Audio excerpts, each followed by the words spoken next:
Hello everyone. ഈ വീഡിയോയിൽ നമ്മൾ ഡിസ്കസ് ചെയ്യുന്നത് കേരള PSC ലേറ്റസ്റ്റ് ആയിട്ട് നോട്ടിഫൈ ചെയ്ത കേരള വാട്ടർ അതോറിറ്റി ഓപ്പറേറ്റർ തസ്തികയുമായിട്ട് ബന്ധപ്പെട്ട കാര്യങ്ങളാണ്. ഇപ്പോൾ വന്നിരിക്കുന്ന നോട്ടിഫിക്കേഷൻ പ്രകാരം ഇതിൻ്റെ കാറ്റഗറി നമ്പർ 211/2020 കേരള വാട്ടർ അതോറിറ്റിയിലേക്കാണ് നിയമനം. സ്കെയിൽ ഓഫ് പേ 20,100 മുതൽ 53,300 വരെയാണ്. നിലവിൽ റിപ്പോർട്ട് ചെയ്തിരിക്കുന്ന വേക്കൻസി 88 ഇത് 600 മുതൽ 800 വരെ വേക്കൻസി ഉണ്ടാവാൻ ചാൻസ് ഉള്ള പോസ്റ്റാണ്. അപ്ലൈ ചെയ്യേണ്ട ലാസ്റ്റ് ഡേറ്റ് 2020 ഡിസംബർ 23 23/12/2020 അപ്ലൈ ചെയ്യേണ്ട ലാസ്റ്റ് ഡേറ്റ്. ലാസ്റ്റ് ഡേറ്റിലേക്ക് വെക്കാതെ എത്രയും പെട്ടെന്ന് തന്നെ അപ്ലൈ ചെയ്യാൻ ശ്രമിക്കുക. പോസ്റ്റിൻ്റെ method of recruitment direct recruitment ആണ്. ഏജ് ലിമിറ്റ് 19 മുതൽ 36 വയസ്സ് വരെയാണ്. OBC-കാർക്കും SC/ST-കാർക്കും കമ്മ്യൂണലായിട്ടുള്ള ഏജ് റിലാക്സേഷൻ കിട്ടും. OBC-കാർക്ക് 3, SC/ST-കാർക്ക് 5. ഇനി ഈ പോസ്റ്റിൻ്റെ ക്വാളിഫിക്കേഷൻ വരുന്നത് pass in SLC examination plus national trade certificate in mechanic motor vehicle or electrician trade. Mechanic motor വെഹിക്കിളിലെയോ ഇലക്ട്രീഷ്യൻ ട്രേഡിലെയോ നാഷണൽ ട്രേഡ് സർട്ടിഫിക്കറ്റും SLC പാസുമാണ് ഇതിൻ്റെ ക്വാളിഫിക്കേഷൻ. ഡിപ്ലോമക്കാർക്കും BTech-കാർക്കും ഹയർ ക്വാളിഫിക്കേഷൻ കാണിച്ച് എക്സാമിന് അപ്ലൈ ചെയ്യാവുന്നതാണ്. ഇലക്ട്രിക്കൽ, ഓട്ടോമൊബൈൽ, മെക്കാനിക്കൽ ബ്രാഞ്ചുകളിൽ ഡിപ്ലോമയോ BTech ക്വാളിഫിക്കേഷൻ ഉള്ളവർക്കാണ് ഈ എക്സാമിന് അപ്ലൈ ചെയ്യാൻ പറ്റുക. ഓട്ടോമൊബൈലിലും മെക്കാനിക്കൽ ബ്രാഞ്ചുകളിലും BTech അല്ലെങ്കിൽ ഡിപ്ലോമയോ ഉള്ളവർക്ക് മെക്കാനിക് മോട്ടോർ വെഹിക്കിളിന് എഗെയിൻസ്റ്റ് ആയിട്ട് ഹയർ ഓർ ഈക്വലൻസ് ക്വാളിഫിക്കേഷൻ കൊടുത്തിട്ട് അപ്ലൈ ചെയ്യാം. അതുപോലെ ഇലക്ട്രിക്കൽ BTech അല്ലെങ്കിൽ ഡിപ്ലോമ ഉള്ളവർക്ക് ഇലക്ട്രീഷ്യൻ ട്രേഡിന് എഗെയിൻസ്റ്റ് ആയിട്ട് ഹയർ ഓർ ഈക്വലൻസ് ക്വാളിഫിക്കേഷൻ കൊടുത്തിട്ട് അപ്ലൈ ചെയ്യാൻ പറ്റും.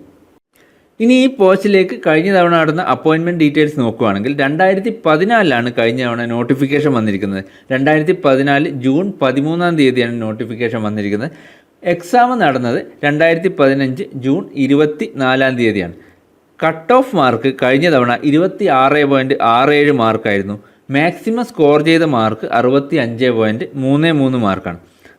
കഴിഞ്ഞ തവണ ലിസ്റ്റ് നിലവിൽ വന്നത് 2017 ജൂൺ 22 ടോട്ടൽ 1063 അഡ്വൈസ് കഴിഞ്ഞ തവണ പോയിട്ടുണ്ട്. അതായത് അത്രയധികം വേക്കൻസി വരാൻ ചാൻസ് ഉള്ള ഒരു പോസ്റ്റാണ്.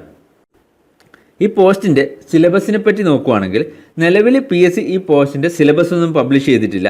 എന്നാൽ തന്നെ ബേസിക് ക്വാളിഫിക്കേഷൻ വെച്ച് നോക്കുകയാണെങ്കിൽ നമുക്ക് ITI മെക്കാനിക് മോട്ടോർ വെഹിക്കിളിൻ്റെയും ഇലക്ട്രീഷ്യൻ ട്രേഡിൻ്റെയും ബേസ് ചെയ്തിട്ടുള്ള സിലബസ് എക്സ്പെക്റ്റ് ചെയ്യാം. അതായത് ഒരു 50% MMV ട്രേഡിനെ ബേസ് ചെയ്തിട്ടും 50% ഇലക്ട്രീഷ്യൻ ട്രേഡിനെ ബേസ് ചെയ്തിട്ടും സിലബസ് പ്രതീക്ഷിക്കാം. സിലബസിനെ 2 പാർട്ടായിട്ട് തിരിച്ചു കഴിഞ്ഞാൽ പാർട്ട് 1 MMV ട്രേഡിൽ നിന്ന് നമുക്ക് എക്സ്പെക്റ്റ് ചെയ്യാവുന്ന syllabus construction details of IC എഞ്ചിൻ്റെ കൺസ്ട്രക്ഷനും അതിൻ്റെ പാർട്ടും അതുമായിട്ട് ബന്ധപ്പെട്ട സിമ്പിൾ ക്വസ്റ്റ്യൻസും നമുക്ക് എക്സ്പെക്റ്റ് ചെയ്യാം. അതിലടുത്ത വരുന്നതാണ് fuel system, different fuel feed systems, അതിൻ്റെ പാർട്ട്, അതുമായിട്ട് റിലേറ്റഡ് ആയിട്ടുള്ള സിമ്പിൾ ക്വസ്റ്റ്യൻസ്. ഇത്രയാണ് ഇവിടുന്ന് വരാൻ ചാൻസ്.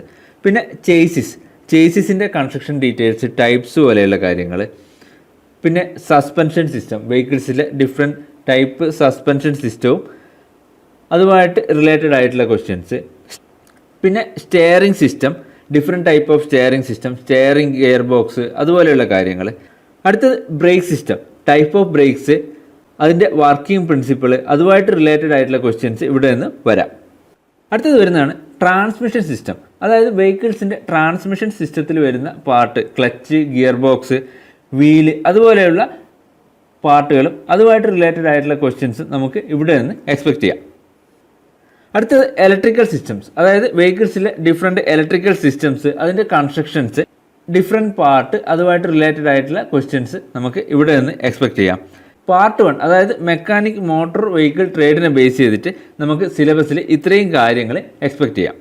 സിലബസിൻ്റെ പാർട്ട് 2 ഇലക്ട്രീഷ്യൻ ട്രേഡിനെ ബേസ് ചെയ്തിട്ടുള്ള പാർട്ട് നോക്കുകയാണെങ്കിൽ അവിടെ നമുക്ക് എക്സ്പെക്റ്റ് ചെയ്യാവുന്നത് ബേസിക് ഇലക്ട്രിസിറ്റിയുടെ ഫണ്ടമെൻറ്റൽസ്, അതുമായിട്ട് റിലേറ്റഡ് ആയിട്ടുള്ള ക്വസ്റ്റ്യൻസ്, ഓംസ് ലോ ആയിട്ട് റിലേറ്റഡ് ആയിട്ടുള്ള ഫണ്ടമെൻ്റൽ ക്വസ്റ്റ്യൻസ്,